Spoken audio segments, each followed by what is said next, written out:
শুভ সন্ধ্যা বন্ধুরা। আজ হলো 31 মে রবিবার। আজকের সন্ধ্যার বিশেষ বিশেষ খবর হলো গরুকে জাতীয় পশুর মর্যাদা বা দেশ জুড়ে গোহত্যা নিষিদ্ধ করার প্রস্তাব কেন্দ্রের বিবেচনায় নেই, জানালেন আইনমন্ত্রী অর্জুন রাম মেঘওয়াল। দেশে তীব্র খরার আশঙ্কা, বৃষ্টিপাত কমতে পারে 60% পর্যন্ত। কাগজের নোটের বদলে আসছে পলিমার মুদ্রা, পাবনায় Reserve Bank of India. Lumding Maibong রেলপথে 25 কেভি বিদ্যুৎ সংযোগ চালু, নিরাপত্তা সতর্কতা জারি রেলের। পাহাড়ি রুটে বন্দে ভারত চালানোর প্রস্তুতি। পশ্চিম কাটিগুড়ায় ব্রিজের রেলিং ভেঙে 40 ফুট খাদে রড বোঝাই ট্রাক। রাঙ্গির খাল সাফাইয়ে শুরু উচ্ছেদ, গুড়িয়ে দেওয়া হলো দোকান, বাড়ি, শৌচালয়। 30 বছর ধরে বেহাত হয়েছে খাল, বেদখল অন্তত 20-25 ফুট। পুলিশ থেকে বাঁচতে অটোতে ধাক্কা নেশাবাহী যানের, চাঞ্চল্য খেলমায়। নির্বাচিত নেতা 3 জুন মুখ্যমন্ত্রী হিসেবে শপথ নেবেন ডিকে শিবকুমার। জনগণনা, বদলি বন্ধ সরকারি অফিসার কর্মীদের। 1 মাসে 6টি গাড়ি উধাও, প্রশ্নের মুখে পুলিশের ভূমিকা। কাটিগড়ায় অটোরিকশা চুরির হিড়িক। জমি বিবাদ ঘিরে উত্তপ্ত উদারবন, এবার থানা ঘেরাও হিন্দুরক্ষী দলের। এবং সর্বশেষ খবরটি হলো জুন থেকে রেশনে নেই ডাল, চিনি, লবণ, চাপে সাধারণ মানুষ। এবারে শুনুন বিস্তারিত খবর। গরুকে জাতীয় পশুর মর্যাদা দেওয়া বা সারা দেশে গোহত্যা সম্পূর্ণ নিষিদ্ধ করার কোনো প্রস্তাব বর্তমানে কেন্দ্রীয় সরকারের বিবেচনায় নেই, এমনটাই স্পষ্ট জানালেন কেন্দ্রীয় আইনমন্ত্রী অর্জুন রাম মেঘওয়াল।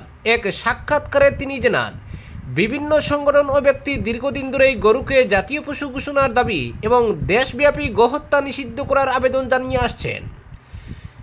সাংসদদের কাছে এ ধরনের দাবি নিয়মিত পৌঁছায়, তবে এই মুহূর্তে কেন্দ্রীয় মন্ত্রিসভার সামনে এ সংক্রান্ত কোনো প্রস্তাব নেই। মন্ত্রী বলেন, বিভিন্ন সংগঠন এই বিষয়ে সক্রিয়, তারা সাংসদদের কাছে আবেদন করেন, সরকারের কাছেও দাবি তুলেন, কিন্তু বর্তমানে এমন কোনো বিষয় মন্ত্রিসভার বিবেচনায় নেই। ভবিষ্যতে যদি কোনো প্রস্তাব সিদ্ধান্ত গ্রহণের পর্যায়ে পৌঁছায় তাহলে সে বিষয়ে জানানো হবে। তিনি আরও জানান, গোহত্যা সংক্রান্ত আইন এক এক রাজ্যে এক এক রকম, সংশ্লিষ্ট রাজ্য সরকারগুলি নিজেদের পরিস্থিতি অনুযায়ী সিদ্ধান্ত গ্রহণ করে, ফলে এ বিষয়ে রাজ্যগুলির ভূমিকাই বেশি গুরুত্বপূর্ণ। মেঘওয়াল স্বীকার করেন, দেশ জুড়ে গোহত্যা নিষিদ্ধ করার দাবি এখনও বিভিন্ন মহলে জোরালোভাবে উঠছে এবং সামাজিক মাধ্যমেও তা নিয়ে বিস্তর আলোচনা চলছে, তবে বর্তমানে বিষয়টি সরকারি সিদ্ধান্ত গ্রহণের স্তরে পৌঁছায়নি বলেই জানান তিনি। উল্লেখ্য, শুধু হিন্দু সংগঠনই নয়, বেশ কয়েকটি মুসলিম সংগঠন ও ধর্মীয় নেতাও গরুকে জাতীয় পশুর মর্যাদা দেওয়ার পক্ষে মত প্রকাশ করেছেন। জমিয়ত উলামায়ে হিন্দের প্রধান মাওলানা আরশাদ মাদানী মনে করেন, এমন সিদ্ধান্ত গোহত্যা নিয়ে তৈরি হওয়া সামাজিক উত্তেজনা কমাতে সাহায্য করতে পারে। প্রাক্তন উপরাষ্ট্রপতি হামিদ আনসারিও অতীতে এই প্রস্তাবে সমর্থন জানিয়েছিলেন।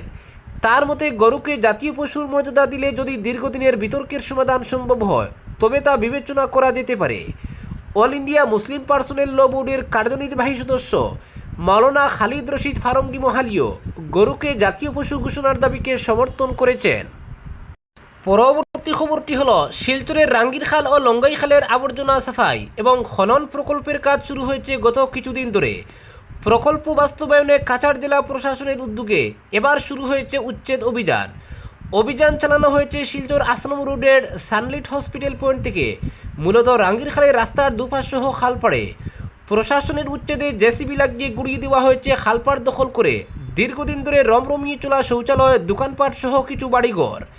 তবে প্রশাসনের কড়া নিরাপত্তার মধ্যে শুক্রবার থেকে শুরু হওয়া উচ্ছেদকে ঘিরে কোনো ধরনের অপ্রীতিকর পরিস্থিতি তৈরি হয়নি।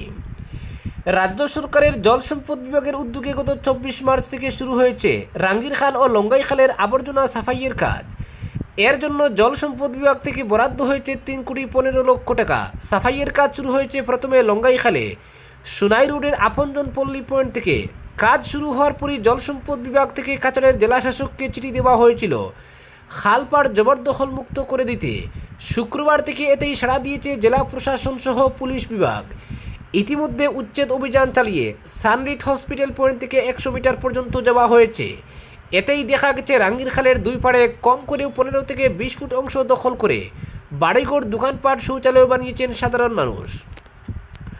শুক্র ও শনিবার দুদিনই এই উচ্ছেদ অভিযানে ম্যাজিস্ট্রেট হিসাবে উপস্থিত ছিলেন শিলচরের সার্কেল অফিসার অর্ণব কুমার বড়ুয়া এবং জল সম্পদ বিভাগের এসডিও দেবাশিস আচার্য। তারা জানিয়েছেন প্রশাসন আগাম নোটিশ দিয়ে খালপাড়ের প্রতিটি এলাকায় লাউড স্পিকারে নিষেধাজ্ঞা জারি করে নির্ধারিত সময় দিয়ে এরপর অভিযানে নেমেছে। খালপাড়ের রাস্তার মাঝখানে ফিতে ধরে দুই পাশে 52 ফুট অংশ বের করতে দেওয়া হয়েছে লাল দাগ। এতে দেখা গেছে কোথাও সর্বাধিক 20 ফুট, কোথাও 25 ফুট অংশ জবরদখল পাওয়া গেছে। এলাকা জবরদখল মুক্ত করতে ইতিমধ্যে 3টি জেসিবি কাজ করছে। জবরদখল চলবে আগামী কয়েকদিন। দেবাশিস আচার্য বলেছেন, খালপাড়ের বেশিরভাগ জায়গায় জবরদখল হয়ে রয়েছে। উদাহরণ দিয়ে তিনি বলেন, দাস কলোনিতে খালের যে পরিমাণ অংশ পড়েছে এতে অবৈধভাবে গজিয়েছে বেশ কিছু ফ্ল্যাট বাড়ি। এই দখলদারি মুক্ত না হলে খালের মাপ বড় করা সম্ভব হবে না। সেদিকে খেয়াল রেখেই চেষ্টা চলছে যতটুকু সফলতা পাওয়া যায়। তিনি আরও বলেন, খালের আবর্জনা সাফাইয়ের কাজে নেমে দেখা গেছে এমন বহু লোক রয়েছেন যারা খালের উপর দোকানঘর অন্তত 30 বছর ধরে ভাড়া দিয়ে রেখেছেন। বহু লোক খালের উপর পাকা বাড়ি বানিয়ে বসিয়েছেন ভাড়াটে। এভাবেই দিনের পর দিন অবৈধভাবে দখলদারি হয়েছে খালের। পরবর্তী খবরটি হলো, পুলিশ থেকে বাঁচতে অটোতে ধাক্কা নেশাবাহী যানের, চাঞ্চল্য খেলমায়। 6 নম্বর জাতীয় সড়কের গুমলার পার্শ্ববর্তী খেলমা করচুড়ায় নেশাজাতীয় সামগ্রী সরবরাহ করতে গিয়ে দুর্ঘটনার কবলে পড়ল একটি বাহন। এতে গুরুতর জখম হলেও বরাত জুড়ে প্রাণের রক্ষা পেয়েছেন অন্য একটি অটোতে থাকা যাত্রীরা। জানা গেছে, শনিবার রাত 7:30 নাগাদ অবৈধ নেশাজাতীয় সামগ্রী নিয়ে পাচারকারীরা ML05AA 0907 নম্বরের একটি এক্সপ্রেসো গাড়ি নিয়ে কালাইন থেকে গুমলা অভিমুখে যাচ্ছিল। কিন্তু গোপন সূত্রের খবরের ভিত্তিতে গুমলা পুলিশ অনুসন্ধান কেন্দ্রের ইনচার্জ প্রণব মিলি দলবল নিয়ে আগে থেকেই গুমলা খেলমা 6 নম্বর জাতীয় সড়কের করচুড়া থেকে ওই এক্সপ্রেসো গাড়ির পিছু দেওয়া করে ড্রাগস সহ পাচারকারীদের আটক করার চেষ্টা করেন। পুলিশের কবল থেকে বাঁচতে দ্রুতবেগে গাড়ি নিয়ে পালানোর চেষ্টা করেছিল ড্রাগস পাচারকারীরা। একসময় অত্যন্ত দ্রুতবেগে এসে এক্সপ্রেসোটি নিয়ন্ত্রণ হারিয়ে করচুড়া জাতীয় সড়কে গুমলা থেকে কালাইন অভিমুখে যাওয়া AS11EC 4087 নম্বরের একটি যাত্রীবাহী অটোতে ধাক্কা মারে। এক্সপ্রেসোর ধাক্কায় মুহূর্তেই দুমড়ে মুচড়ে যায় অটোটি। এতে গুরুতর জখম হন অটোতে থাকা 3 যাত্রী। সঙ্গে সঙ্গে ঘটনাস্থলে উপস্থিত হয় গুমলা পুলিশ। আহতদের উদ্ধার করে হাসপাতালে নিয়ে যাওয়া হয়। এদিকে দুর্ঘটনার পর এক্সপ্রেসো গাড়ি রেখে পালিয়ে যায় নেশা সামগ্রী পাচারকারীরা। এক্সপ্রেসো গাড়ি থেকে উদ্ধার হয় 3টি সাবানের বাক্স ভর্তি বিপুল পরিমাণের সন্দেহভাজন ড্রাগস, যার বাজার মূল্য কয়েক লক্ষ টাকা হবে বলে অনুমান করা হচ্ছে। পুলিশ ঘটনাস্থল থেকে ড্রাগস ভর্তি সাবানের বাক্স সহ এক্সপ্রেসো গাড়িটি উদ্ধার করে গুমলা অনুসন্ধান কেন্দ্রে নিয়ে এসেছে। বর্তমান এক্সপ্রেসোটি গুমলা পুলিশের হেফাজতে রয়েছে। ঘটনার তদন্তে নেমেছে পুলিশ। পরবর্তী খবরটি হলো, জনগণনা বদলি বন্ধ সরকারি অফিসার কর্মীদের। আসন্ন 2027 সালের জনগণনা কার্যসূচি সুচারুভাবে পরিচালনা করার লক্ষ্যে আসাম সরকার এক গুরুত্বপূর্ণ পদক্ষেপ নিয়েছে। সেন্সাসের কাজে নিয়োজিত যে কোনো অফিসার ও কর্মচারীদের বর্তমান সময়ে অন্যত্র বদলির ক্ষেত্রে সরকার নিষেধাজ্ঞা আরোপ করা হয়েছে। রাজ্য সরকারের পার্সোনেল বিভাগের ডেপুটি সেক্রেটারি মুন্মি শইকিয়া এই মর্মে এক নির্দেশনা জারি করেছেন। কেন্দ্রীয় স্বরাষ্ট্র সচিবের তরফ থেকে লাভ করা এক নির্দেশনার ভিত্তিতে রাজ্য সরকার এই সিদ্ধান্ত গ্রহণ করেছে বলেও এতে উল্লেখ করা হয়েছে। দিশপুর থেকে জারি করা এই সরকারি নির্দেশনাটি আসাম সরকারের সাধারণ প্রশাসন বিভাগের সেক্রেটারি সহ প্রতিটি জেলার জেলা কমিশনারদের কাছে পাঠানো হয়েছে। সেন্সাসের মতো একটি গুরুত্বপূর্ণ ও স্পর্শকাতর প্রক্রিয়ায় যাতে কোনো ব্যাঘাত না ঘটে, তার জন্য প্রতি জেলা প্রশাসন ও সংশ্লিষ্ট বিভাগকে এই মর্মে কঠোর নির্দেশনা ও প্রয়োজনীয় পদক্ষেপ নিতে বলা হয়েছে। উল্লেখ্য, আগামী 2 আগস্ট থেকে দেশব্যাপী সেন্সাস শুরু হবে। তার প্রাথমিক প্রস্তুতি ইতিমধ্যে আরম্ভ হয়েছে। সেজন্য কর্মচারীদের ধারাবাহিকতা অক্ষুণ্ণ রাখা অতি প্রয়োজনীয় বলে রাজ্য সরকার বিবেচনা করেছে। এরই ভিত্তিতে 2027 সালের 31 মার্চ পর্যন্ত সেন্সাসে জড়িত অফিসার কর্মচারীদের বদলির ক্ষেত্রে নিষেধাজ্ঞা আরোপ করা হয়েছে। পরবর্তী খবরটি হলো, ভোটের আগে প্রতিশ্রুতির ঝুলি ছিল বেশ বাড়ি। রেশন কার্ডধারীদের ডাল, চিনি, লবণের সঙ্গে সরষের তেল দেওয়ার কথাও উঠেছিল প্রচারে। কিন্তু ক্ষমতায় ফেরার পর বাস্তবের রেশন দোকানে দেখা যাচ্ছে অন্য ছবি। জুন মাস থেকেই রেশনে মিলবে না ডাল, চিনি ও লবণ। খাদ্য দফতর সূত্রে খবর, ওই 3 সামগ্রী সরবরাহের জন্য আপাতত সরকারের হাতে প্রয়োজনীয় বরাদ্দ নেই। গত 2 দিন ধরে এই খবর চাউর হলেও এ ব্যাপারে রাজ্য সরকারের কোনো প্রতিক্রিয়া মিলছে না। মুখ্যমন্ত্রী রাজ্যের বাইরে, মন্ত্রীরাও বিষয়টি নিয়ে মুখে কুলুপ এঁটে বসেছেন। তবে বিনামূল্যের চাল বিতরণ বন্ধ হচ্ছে না। গ্রাহকরা আগের মতোই রেশনের চাল পাবেন। কিন্তু চালের সঙ্গে যে ডাল, চিনি ও লবণ ভর্তুকিযুক্ত মূল্যে দেওয়া হতো তা আপাতত বন্ধ হয়ে যাওয়ায় বিপাকে পড়তে পারে রাজ্যের বহু দরিদ্র ও নিম্ন আয়ের পরিবার। সূত্রের দাবি, এই সিদ্ধান্তের প্রভাব পড়তে পারে প্রায় 70 লক্ষ সুবিধাভোগীর উপর। খাদ্য দপ্তর সূত্রে জানা গিয়েছে, এতদিন রেশন ব্যবস্থার মাধ্যমে 1 কেজি মসুর ডাল, 1 কেজি চিনি ও 1 কেজি লবণ সুলভ মূল্যে পেতেন গ্রাহকরা।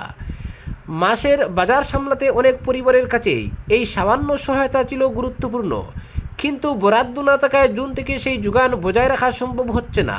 ফলে ওই সামগ্রীগুলি এবার খোলা বাজার থেকে কিনতে হবে গ্রাহকদের। প্রশ্ন উঠছে, ভোটের আগে যেখানে রেশন পরিষেবা আরও বাড়ানোর প্রতিশ্রুতি দেওয়া হয়েছিল, সেখানে ভোট মিটতেই কেন উল্টো ছবি? নির্বাচনী প্রচারে মুখ্যমন্ত্রী হিমন্ত বিশ্ব শর্মা রেশন ব্যবস্থায় সরষের তেল দেওয়ার আশ্বাসও দিয়েছিলেন, কিন্তু সরষের তেল দেওয়া তো দূরের কথা, আপাতত ডাল, চিনি ও লবণের যোগানই বন্ধ হতে চলেছে। এতে গ্রাহকদের মধ্যে ক্ষোভ ও হতাশা তৈরি হওয়া অস্বাভাবিক নয়।